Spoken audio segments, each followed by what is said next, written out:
Балалар, бүгін біз қазақ тілі пәнінен табиғат ғажайыптары, фонетика әлеміне саяхат тақырыбын жалғастыратын боламыз. Бүгінгі сабақта сендер тыңдалған мәтін бойынша мазмұндама жазуға машықтанасыңдар. Ең алдымен фонетика әлеміне саяхатымызды жалғастырайық. Бүгін біз тасымалдың не екенін есімізге түсіреміз.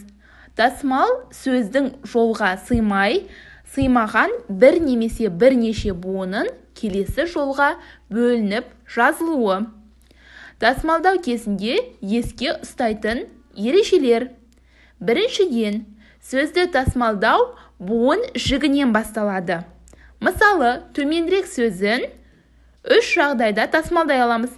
Төменірек, төменірек, немесе төменірек. Екінші, қысқа и және у дыбыстары бар сөздерді буынға бөлгенде бұл дыбыстар келесі буынның басына келеді және солай тасымалданады. Мысалы, да-уыз, да-йындық, қойын, сауат.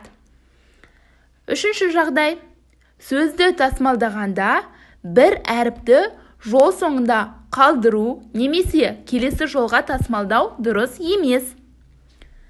Екі әріптен құралған я, ю әріптеріне аяқталған сөздер тасымалданбайды. Мысалы, сия деп тасымалдап қоймаймыз. Қию, аю. Келесі жағдайда аты және әкесінің аты қысқартылып, басқа дыбысы ғана жазылғанда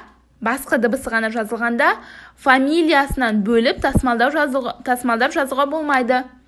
Жұмабаев дегенде әні бірінші жолда қалдырып, Жұмабаевты екінші жолда жазуға болмайды. Келесі жағдай, қысқартылған өлшем атаулары тіркелген сөзінен бөлінбейді.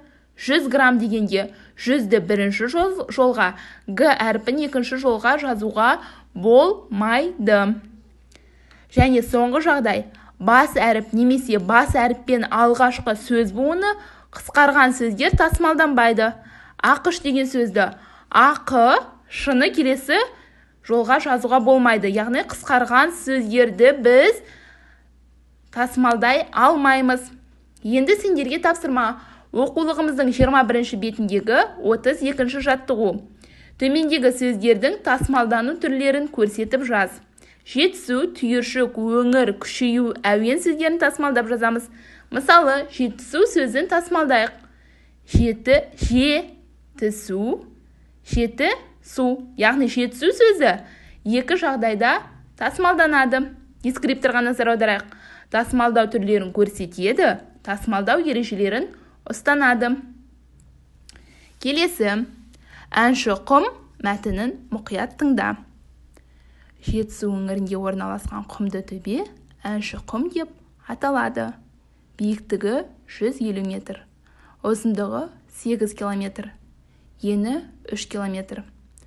Құмтөбенің бұлай атауының өз сыры бар. Жел соққанда майда құм түйіршіктері сусылдап төмен қарай жылжиды. Осы кезде сырнайдың үніне ұқсас таза, әдемі әуен естіледі. Егер жел күшейе соқса, әлгі әдемі әуен реактивті ұшақтың көліне ұқсап кетеді. Осындай ғажап әуенді есту үшін адамдар оған әдейі баратын болған. Табиғаттың мұндай ғажап әншісі ешбір елде жоқ. Бұл мәтінді өзіміз тағы бір рет оқып шығамыз. Енді сендерге тапсырма. Тыңдалған мәтін бойынша мазмұндама жазамыз. Естеріңде болса, мазмұндама осы тыңдалған мәтін бойынша не есімізде қалды, соны өзіміздің сөзімізбен жазамыз. Дескрипторға назар аударайық. Мазмұндаманы тыңдалған мәтін бойынша жазады.